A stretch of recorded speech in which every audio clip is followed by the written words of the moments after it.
बाहर से क्रिस्पी, अंदर स्पाइसी आलू की फिलिंग। आज की हमारी अफ्तार रेसिपी पोटैटो सगाज, आसानी से तैयार होने वाली delicious recipe. Assalamu alaikum friends, welcome to Simply Perfect Spices. सबसे पहले फिलिंग बना लेते हैं। ये 1 कप आलू हैं, उनको उबाल लिया और मैश करके पेस्ट बना लिया।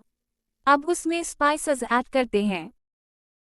हाफ टी स्पून अमचूर पाउडर, 1 टीस्पून क्रश्ड लाल मिर्च, 1/4 टीस्पून लाल मिर्च, काला नमक 2 पिंच, पिसा जीरा 1 टीस्पून, नमक हस्बे जायका। अच्छी तरह मिक्स कर ली, थोड़ा स्पाइसी ही रखें। अब मिक्सचर को किसी भी पाइपिंग बैग में भर लें। ये मेरे पास स्क्वायर रोल शीट्स हैं।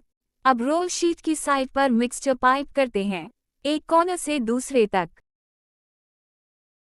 ये हो गया, अब उसको रोल कर लें। आखिर में स्लरी लगा दी और सील कर लिया। ये हमारा सिगार रेडी है। बाकी सारे भी ऐसे ही बना लें। अब हम उनको फ्राई करते हैं।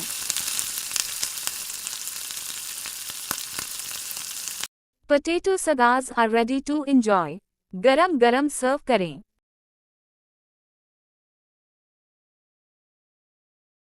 Thanks for watching. अगर आपको ये रेसिपी पसंद आई है तो लाइक, कमेंट और दूसरों के साथ शेयर करें।